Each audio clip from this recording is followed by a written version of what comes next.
Everything has changed. It's a new world of Ohio State football. The Buckeyes getting a win at Michigan State, and now we get to talk about Ohio State in the national context again. I'm Doug Lesmerises. Welcome to our Ohio State Big Ten show, along with Ari Wasserman and Bill Landis, and this week a special guest as we talk about Ohio State, not just in the Big Ten, but out there in the great big world. Our good friend, we knew him when he only covered the Big Ten, and now he covers everyone. Adam Rittenberg from ESPN and ESPN.com. Adam, how you doing? I'm doing great, guys. Great to be with you.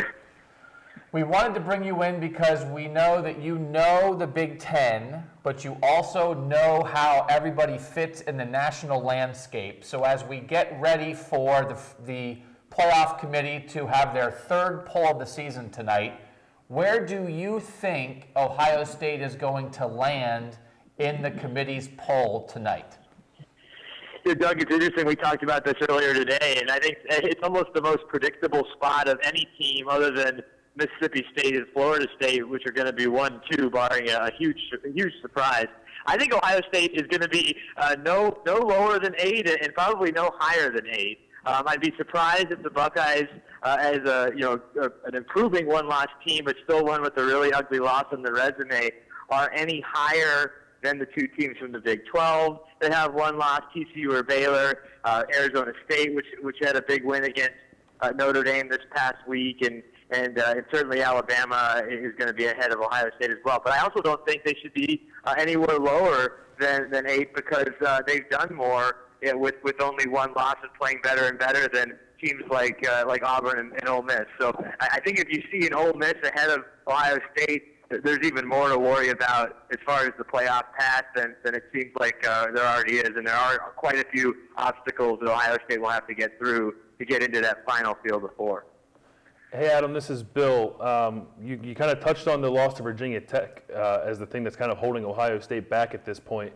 When you look at the teams in the race for the playoff right now and you look at their best wins, would you say that Ohio State's win over Michigan State right now is arguably the best win out of all those teams? I would say it's not. I think Baylor's win against TCU, even though that was a home win, and it was kind of a crazy win with some controversy, that's a higher quality win than Ohio State and Michigan State. Not taking anything away from that. I think that's a great accomplishment, especially the way they performed on the second half and the win on the road in a place that Michigan State hadn't lost since 2012. It's a win that will resonate with the committee, I believe, going forward. But I think there's some other wins out there that are a little bit more significant. Even a game like Auburn, for Mississippi State to beat them, I think that's an important win. You just go down the list.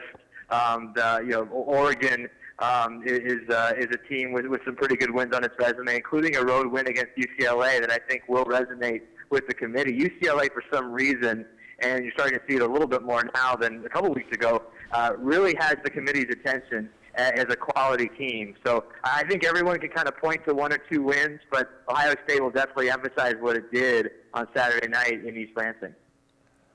Adam, Ari here. You've been all over the country. You've seen a lot of teams, and obviously you're very familiar with the Big Ten as well. Just from watching all these teams and seeing what they're made of and how they've performed, where do you think Ohio State actually stacks up against some of these teams just from what you saw on the field? Yeah, Ari, it's a good question. I think the team that we're seeing right now, this Buckeyes team, is one that can go toe-to-toe with just about anyone around the country. They've improved immensely on offense. Defense is still pretty solid, especially up front with guys like Joey Bosa. So I think that they beat a lot of these teams on a neutral field. I think they could beat a Baylor team. I think TCU would be a really good game, although I give TCU an edge. They've been more consistent week to week, other than the Baylor game, than anyone. Maybe outside of Mississippi State and Florida State. So I think Ohio State could be in a lot of these games, and that's really the crux of their argument, guys. They want the committee to ultimately match up these teams at the end and say who would win on a neutral field. That's what Gene Smith told me the basketball committee used to do. So that's where Ohio State wants these members thinking when they make their final choices on December 7th. Adam, when we get in these situations where you're comparing teams from different conferences, What do you think the Big Ten can do or needs to do to try to maybe, improve its perception of how the committee, because the committee is what matters, of how the committee views the Big Ten? Is there anything that's going to change down the line? And maybe how do you think the committee does view the Big Ten right now? It's tough, Doug, to do that this year because the Big Ten really wasted its 2 weeks of major opportunities to do that earlier this season. There are some things that could help. Miami beating Florida State this weekend, for instance, is something that could help in a couple of ways. It obviously takes Florida State, in my mind, out of the playoff discussion. I wouldn't say completely, but likely. And it would help Nebraska, which is a team that beat Miami earlier this year and beat them convincingly in Lincoln. So that's something that can help. But otherwise, there were so few wins of note from this conference against other Power 5 teams early this season that it's just hard to change your perception at this point. Going forward, you need to start winning those games, and that's going to be significant. But Northwestern plays Notre Dame this week. No one expects them to win, and there really aren't any other games out of conference the rest of the year. So I think how it looks is important too. I think the game on Saturday night in East Lansing, that was a good-looking football game. 2 teams that people could watch and say, okay, these 2 teams have a lot of talent. They're not leaps and bounds behind everybody else that we're talking about for playoffs. I think it's also important this week that Wisconsin and Nebraska perform well. And I think for Ohio State's purposes, a Nebraska win would be more beneficial because they're not going to be very far outside the top 10 tonight either. And if Nebraska keeps winning, I think they will enter the top 10 of the college football playoff rankings by the time Ohio State were to face them in the Big Ten championship game. Adam, with the way this thing is shaping up, it could very well come down to a case of the committee deciding between a Big Ten champion or a Big 12 champion for that final spot in the playoff. And you obviously have TCU and you have Baylor on top of the Big 12, and you have Ohio State and Michigan State on top of the Big 10. When you look at those conferences as a whole, how do you think the committee views the Big 10 versus the Big 12, and how do you view the Big 10 versus the Big 12? Well, I think right now you give the Big 12 a slight edge, but I think things are changing a little bit for that conference. I think Oklahoma, if they were to lose again, that would really devalue the Big 12. I think if West Virginia loses maybe to Kansas State next week, you're only talking about a league, guys, with 3 good teams at that point in Baylor, TCU, and Kansas State. Texas is down. Oklahoma State is down. I was talking to Coach Gundy this morning. He said this is probably the worst team they've had in 5 or 6 years there. So it's not it may be as loaded as we thought it was a few weeks ago. West Virginia is a solid team, but they already have 3 losses. So I think there's a chance here if certain things work out. Michigan State winning out, Ohio State winning out until the league championship game, Nebraska maybe winning out, and Wisconsin only losing to Nebraska. That would look a little bit better for the Big Ten. At least you could make some sort of a comparison to the Big 12 at the end. But right now I do think the Big 12 looks a little bit stronger, and certainly TCU's definitive win against Minnesota, a team that we haven't talked about but is very much in the mix for the West Division, helps the Big 12's case against the Big 10.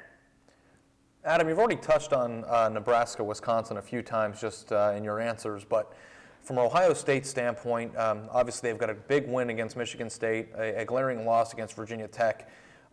If it comes down to that Big 12, Big 10 debate at the end of the year that Bill just asked, how much does Ohio State need Nebraska to win this game on Saturday, and how much do you think Ohio State needs to be playing a quality Cornhuskers team to add and maybe a second quality win into the mix for their chances?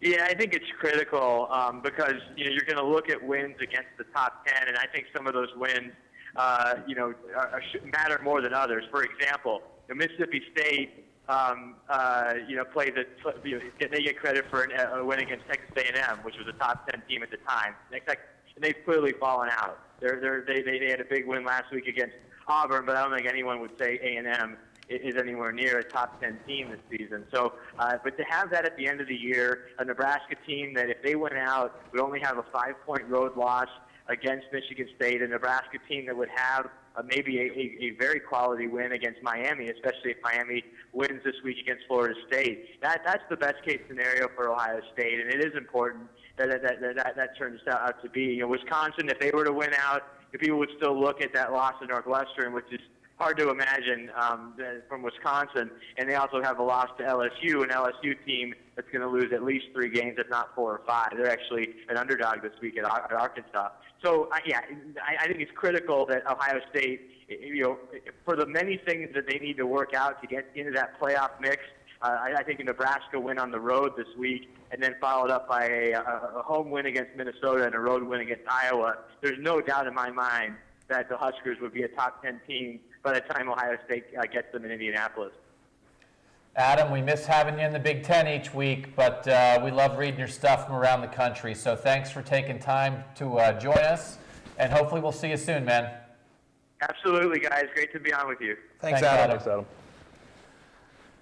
He has some good perspective on stuff, because I know we can get in our Big Ten Ohio State bubble sometimes, and we don't know for sure if we're going to break down Ohio State versus TCU, that kind of thing. I think he makes some good points.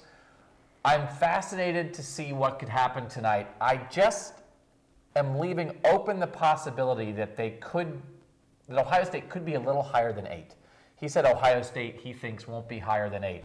I'm curious to see if there's any chance the committee would have Ohio State ahead of either Arizona State or Baylor in this mix. Because I think when you get down to it, you can really parse the schedules and find some things that could work in Ohio State's favor. But, Ari, as we think about this Michigan State win for Ohio State, should Ohio State fans be really excited, about Ohio State getting back into this mix, or is there a lot of caution, you think, that there's maybe still a long way to go?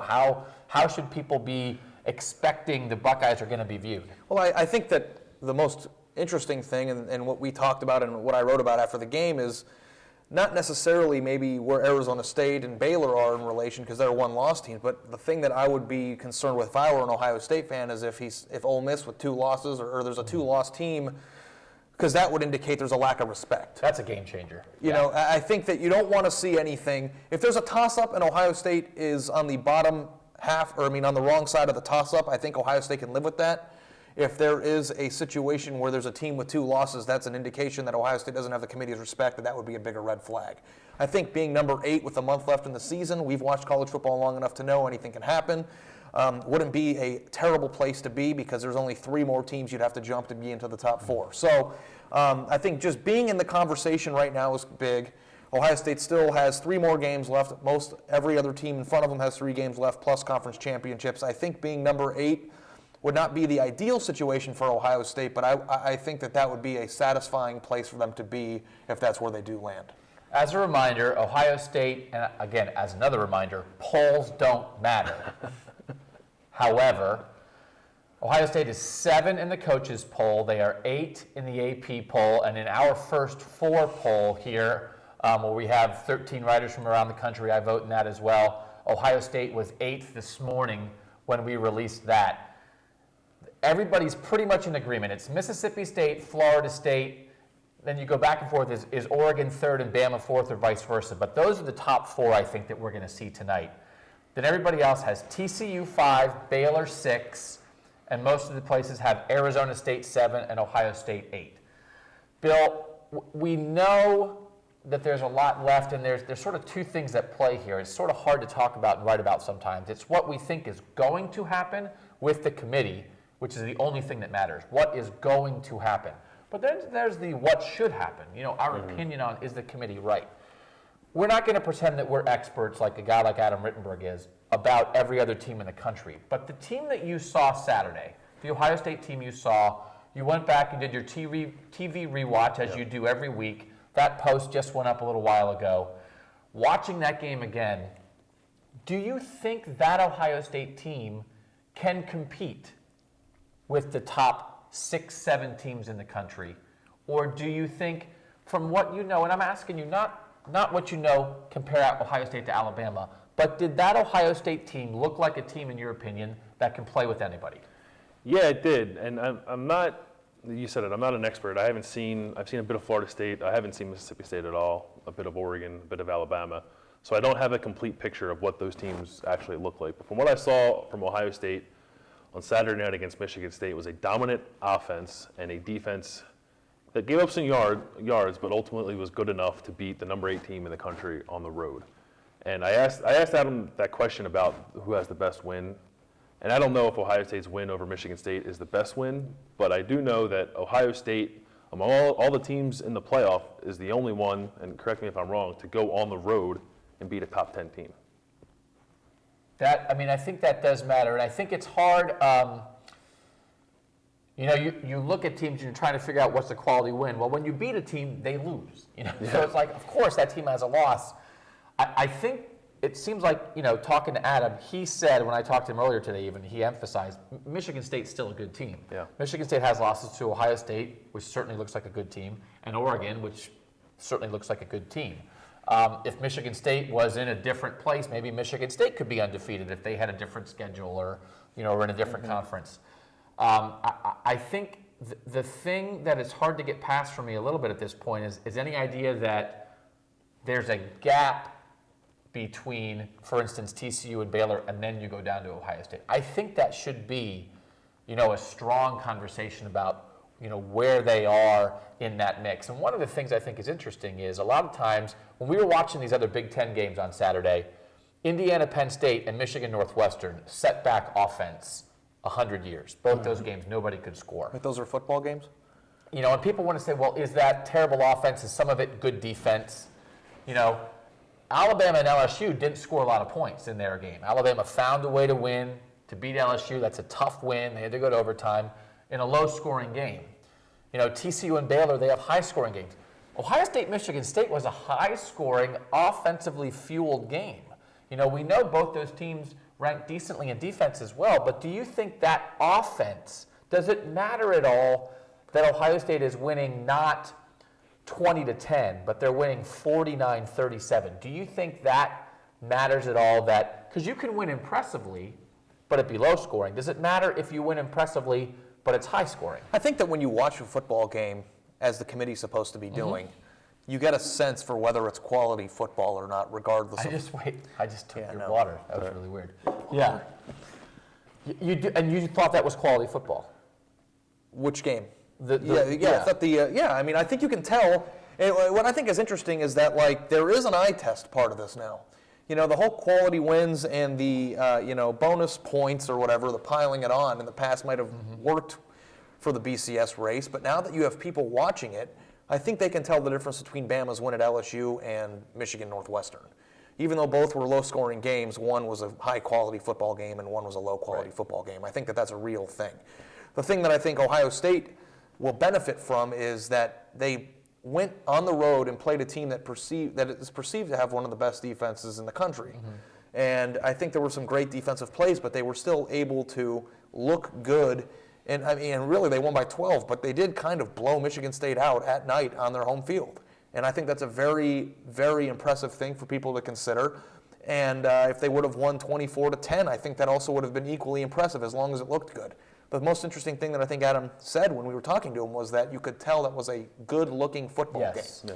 Yes. And because of it, regardless of whether it was high or low scoring, I think Ohio State's going to be it's going to resonate well with the committee. I forgot to write about this at any point, but when we were riding down in the elevator at the end of that game, Jim Delaney was in the elevator with us, the Big Ten commissioner, and I said, I actually said, what do you think the playoff committee is going to think of that game? And he sort of said, well, I don't know. But he said it was a showcase game. That was the phrase he used. And sometimes, we knew it was going to be a showcase game, but then it was a showcase game. If that was the best that the Big Ten has to offer, it was a pretty good offering. Because, again, people are pointing to that TCU Baylor game this year. That was a shootout. Nobody stopped anybody in that game. So, if you want to say, well, does Ohio State have some vulnerabilities on defense or anything? Which is certainly something you can question.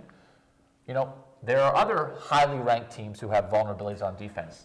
You thought it was a good game? Did you get that same feeling of you watched that and thought, yes, this is high quality football? Yeah, and I think it's kind of maybe the best case scenario for the Big Ten, and I think I asked you this after the game, would have been Michigan State winning that game in terms of getting a Big Ten team in the playoff. But short of that, they needed it to be a competitive football game. They needed both teams to look really good, and I think they did. Ohio State obviously looked a little bit better, but Michigan State, I mean, Michigan State kind of shot itself in the foot. I mean, if Michigan State doesn't have a holding call that brings back a touchdown and miss a field goal, I mean, that's a closer game. I don't know, the outcome might still be the same, but it's an even better game than it was. So when I look, there's been plenty of games, even the TCU Baylor game. I don't want to sound like I'm biased toward the Big Ten because I don't think I am. But the TCU Baylor game to me when I watched it, it didn't seem like a quality football game to me. It seemed like two offenses just chucking it around and two defenses who couldn't stop anybody. And it wasn't the case of, it didn't seem like it was an overpowering offensive performance like Ohio State was against Michigan State. It seemed like just two hapless defenses. And the thing in the Ohio State-Michigan State game was it wasn't a particularly clean football game. No, there were a lot of mistakes. I mean, there were a lot of mistakes, and fumbles and turnovers and holding calls, and but still, even as that was happening, you could tell that both teams were competent. It wasn't. I think that there's a lot of times where a team will fumble the ball because they're just not a good team, and then there's other times where you might make a mistake because you're playing a quality opponent. And both made mistakes, both made big plays, both persevered through swings. I mean, you saw in the first half, maybe if that holding call doesn't happen, Michigan State blows Ohio State out. I mean, things happen in games that change momentum. But I think the thing that you take away from the game more than anything is that both teams had mistakes, both teams responded, and it turned out to be a great game. And I think those mistakes happened as a result of talent, not incompetence. The eye test makes me nervous, but the committee has brought the eye test into the equation. They basically said they eye tested Alabama ahead of TCU last week. That puts the eye test on the table. They watch every game. We know they watch that game. I'll be curious to see if the eye test does anything. One thing I want to get to before we move on is Reese Davis is the guy who used the word on ESPN's first telecast of the playoff poll a couple weeks ago, the albatross. He said, is for the Virginia Tech loss an albatross on Ohio State's neck? Here's my question. Quick answer from you guys. Can they do anything to shake that, or will that albatross stay with Ohio State the whole season? I think, and we're going to touch on Nebraska in a second, but if Ohio State runs the table, plays in the Big Ten championship game against Nebraska, and looks as good against Nebraska as it did against Michigan State, I think that helps bury that Virginia Tech loss a little more. It's funny because Urban Meyer is so big on not using excuses. Use it! Use an excuse! Ohio State wants to play that game off as an anomaly. And when I asked him after the game on Saturday if Ohio State's a playoff team, he did go back and say, well, that team is not what we are. So I think that as long as Ohio State, as Bill said, can continue to look impressive, maybe get a quality win against Nebraska, I think the more impressive they look the longer they look impressive, the more likely the committee will forget about it. I think obviously it's going to be an albatross. It's a terrible, terrible loss. But it's almost good that it was a terrible loss because then you can point and say, well, that was... I don't know. Yeah, I mean, frankly, that's what I've been waiting for. And again, I think we're talking about what will, not what should. I don't know if you should get a mulligan, but I wondered if the committee, as a human group, not computers looking at things, as a human group, could you get a mulligan? The first two polls so far showed us no. That is not what they were doing. Ohio State was lower ranked than any other one-loss team, save for Duke. They got no mulligan. I'm curious to see if there's a chance that the Michigan State win for Ohio State is not just a good win, but it completely causes them to reevaluate everything they thought about Ohio State and maybe brings the mulligan back into play. Because I do think there's a difference, because if you play a good, for instance, if we just use Michigan State as an example, had Michigan State won their only time playing a quality opponent in Oregon, they got beat by a lot. I mean, it was a close game, but when you look at that as the committee, do you say, well, the only time they faced a good team, they didn't perform well, so that's an indication that maybe they don't stack up with the best. Whereas if you look at Ohio State, you can say, well, this, and this happened with the freshman quarterback and all this, against a bad team. It clearly isn't the team that we're evaluating now. I think almost having a loss to an opponent that's like Virginia Tech might also almost play into their favor if they get that mulligan. I mean, it hasn't. It has not yet. That's a fact. They were 14th last week. That's a fact. It has not. Maybe it will. I'm not holding my breath on that, but I'm curious to see. And I'm curious to see if the committee, they say they start with a clean slate. I'm curious to see if they're willing to truly sort of say, this one game, we didn't just take it as one game, but we went, okay, let's look at this a whole new way. And it's not just Ohio State. They could do that with a bunch of teams. Yeah. I think that's the most honest way to do things, to say, listen, are we sure we were looking at things the right way before? I'll be curious to see if they do it. There is another game in the Big Ten this week that matters, that Ohio State's not playing in, that matters for Ohio State. There haven't been a ton of huge games in this league this year. Nebraska-Michigan State was one. Ohio State-Michigan State was one. This is the third. Nebraska-Wisconsin. Nebraska's 8-1. Wisconsin is 7-2. Who do you guys think is favored in this game, by the way? It's at Wisconsin. Wisconsin's favored. Wisconsin's favored. I'm a little surprised by that, actually. By how much? It started as a 4-point line. It's now a 6-point line. Oh, 6? Wow. That Wisconsin is favored. Wisconsin has the loss to Northwestern, the inexplicable loss to Northwestern, and the loss at LSU in the neutral site to start the year. Nebraska's only loss is to Michigan State. I think Adam brought up a good point that this is like a double whammy game for the Big Ten. Actually, that's a different game. The Florida State game matters this week as well for the Big Ten, but there are things in play here for Nebraska and Wisconsin.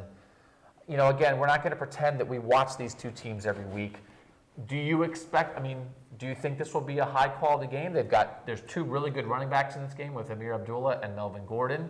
How big do you think this game is for the Big Ten? I think it's a huge game for the Big Ten, but I have a feeling that it's not going to look like Ohio State, Michigan State, because you said it's two really good running backs with Amir Abdullah and Melvin Gordon, but two teams who aren't great at throwing the football. And I think when you talk about spectacles and big games and the way that game looks Saturday night in East Lansing, because the teams are throwing the ball. JT Barrett threw for 300 yards, Connor Cook threw for like 300 plus, I believe.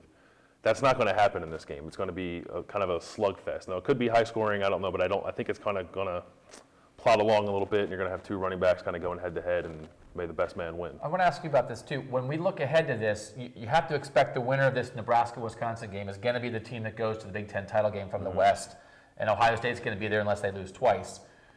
Both those teams, as we mentioned, great running attacks. We're going to see a good running attack from Minnesota this week. Is there anything about that you're curious about that Ohio State should be worried about when they get to that Big Ten title game against a really good running back and a good running team?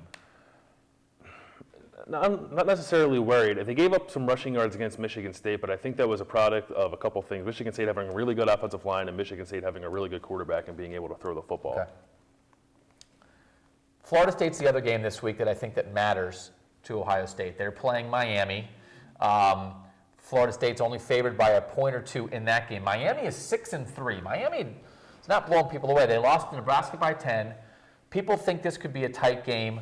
You know, we've seen Florida State a little bit from afar. The one thing when I talked to Adam, I said, is the Big Ten fifth among the 5 power conferences in how they're viewed by the committee right now? And he said no. He thinks the Big Ten's 4th. And the ACC is 5th. It's just the ACC still has an undefeated team.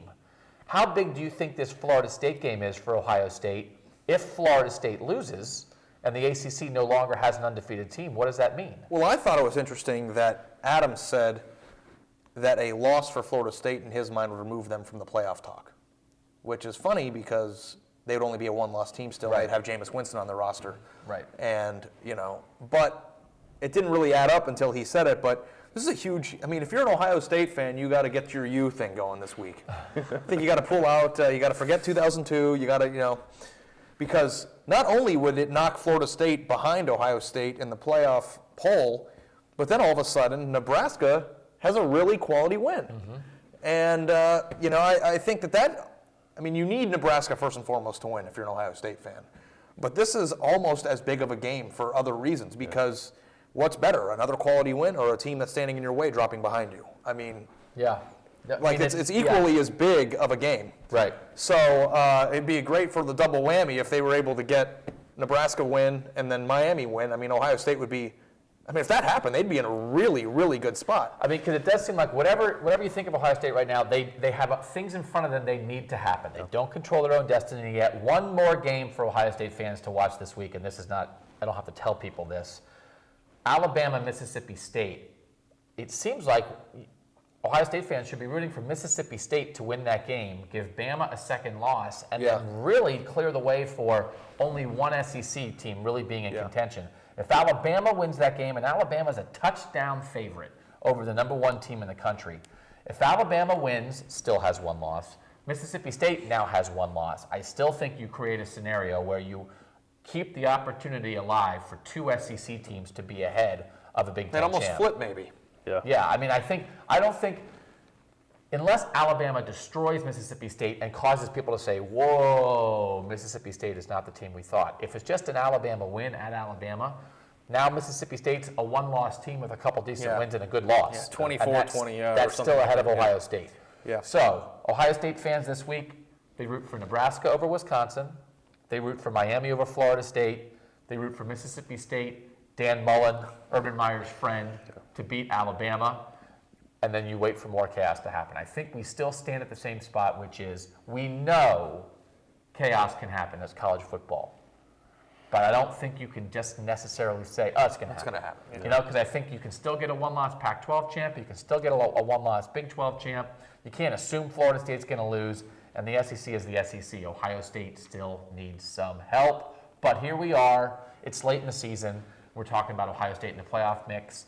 And when we did this show earlier in the year, I don't know that we necessarily thought we would be in this spot. Did you think we would be? No, I thought it was ridiculous. I think we all went down the line at Virginia Tech and all said no. So No. And I don't think we are sitting here saying we think the Big Ten is going to be in, but it's possible. It's just good to be alive, I think. It's good to be. It's a great day. It's good to be alive. It's good to be alive.